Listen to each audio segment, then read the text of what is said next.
Agora me conta uma coisa, como é que dá um resumo para quem, acho que muita gente te conhece, mas como a audiência ela é Uhum, super ampla, dá um resumo uhum. de um pouco da sua carreira, como que você se descobriu um geek, nerd, qual foi seu primeiro projeto na internet, que provavelmente, eu não sei se foi ainda nos anos 90 ou já nos anos 2000, e aí um resumo do que veio aí até agora. Cara, eu sempre quis. Meu pai e minha mãe eram artistas plásticos, então eu sempre tive um pezinho assim em querer criar coisas, né?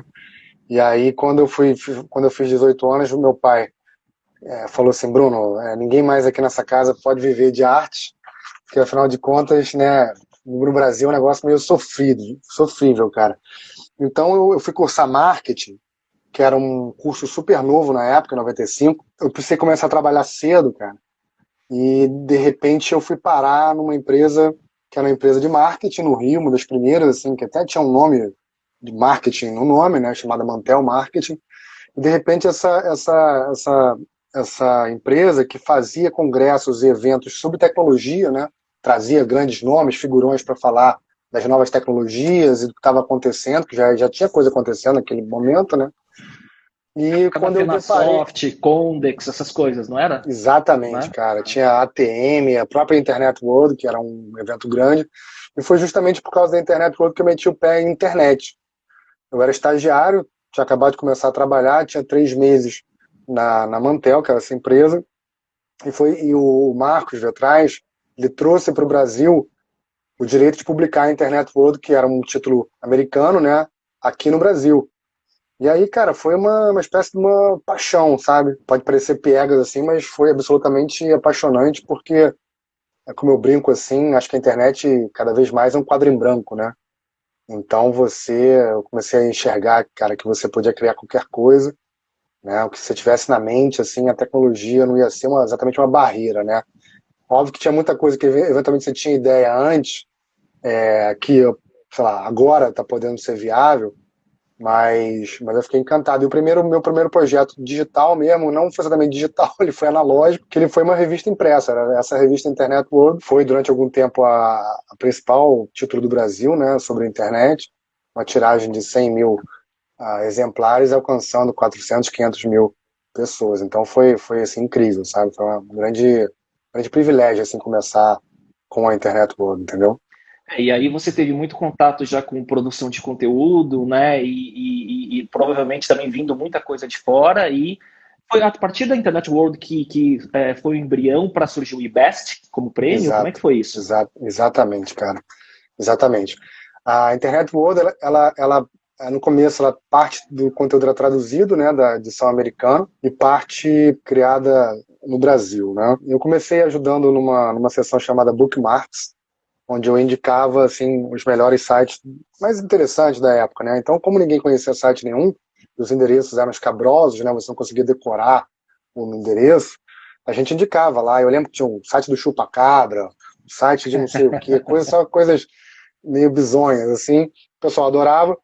E a gente tinha uma forma de avaliar esses sites, sabe? Como a gente não gostava de dar notas sem ter uma justificativa, a gente criou lá 3 critérios: navegação, conteúdo, navegabilidade, conteúdo e design. Eram 3 coisas bem rústicas. E a gente começou a avaliar os sites. Em algum momento, cara, alguém apareceu lá com a ideia de fazer um prêmio, né, para julgar os sites brasileiros, né? Cara, e aí foi uma loucura, porque o IBEST começou pequeno, né? Na verdade, ele começa como IWBEST, que eram as iniciais de Internet World, né? Então, é o IWBEST.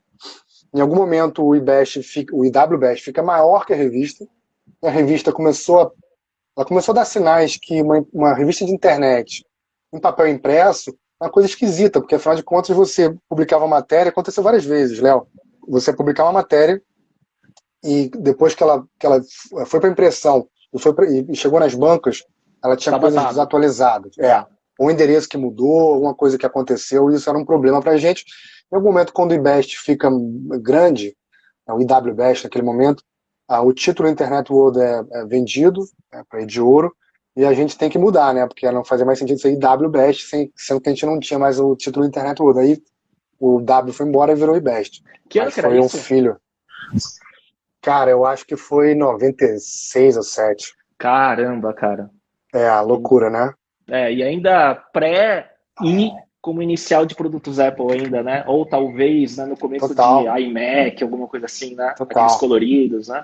Não era comum, assim, né? Hoje todo mundo bota um izinho ali na frente e tal, mas na época não era muito óbvio, não. Agora, o eBest, ele foi precursor de viralização, né, Bruno? Porque aquele selinho, eu lembro da época, pô, eu mexia com Dreamweaver, FrontPage para fazer site naquela época, e um grande amigo meu de colégio era o Rodrigo Martinez, que a gente fez colegial junto, a gente programava Apple II junto, né? Eu programava em Basic, Assembler e tudo mais, fazia uns joguinhos e tal. E daí depois ele começou a montar um BBS com 4 amigos que veio a ser o STI, que depois de vendido veio a ser o embrião para formar o HPG, né? Que foi base de muitos sites gratuitos na época, né? Depois foi vendido. Com certeza.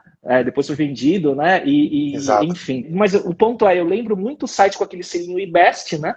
Que, na verdade, ele viralizava para vocês, né? Exato, cara. Isso foi um modelo até que acabou partindo assim muito dessa ideia que a gente tinha da revista, sabe? A revista, nesse Bookmarks, o que acontecia é que era até baseado em alguns sites americanos, a gente dava um selinho, tá? Quando o site saía na Bookmarks, a gente dava um selinho, que era uma GIF animada, que ficava lá, como era Bookmarks e era uma fogueirinha, a gente dava um selinho para as pessoas botarem e falar, meu site saiu na Bookmarks. E acabou que a gente estendeu isso pro Premium, entendeu? Que a gente viu que as pessoas tinham interesse de falar que estava participando, né, de angariar votos, e acabou que ficou uma coisa assim super retroalimentada, né, cara? Que a gente, assim, você precisa concorrer, então você precisa promover. Se você não promove, você não tem chance. E aí a gente começou a explorar muito isso, né? De uma forma muito ética, porque afinal de contas era importante ter transparência, mas a gente meio que orientava um pouquinho, a gente tinha um manual, cara, de marketing, entendeu? A gente oferecia para quem participava do eBest um manual de marketing com várias iniciativas e ideias de aplicação daquilo. Eu lembro que... Como atrair tráfego, né? Exato. Como é que você pode fazer campanha para as pessoas votarem no seu site no eBest. E aí eu lembro direitinho, cara, que o cúmulo pra gente, assim, foi quando a gente saiu, sei lá, para almoçar, e aí passou num um banco 24 horas, e a gente tirou, né, naquela época que você passava ainda, tirava extrato, né, papel, e aí saiu um extrato assim, a gente virou, e atrás do papel tinha um símbolo assim, estamos concorrendo, o eBest, não sei das quantas. Então, realmente foi um modelo assim, muito, muito feliz e que deu muito, muito sucesso e resultado lá para a empresa, viu, cara?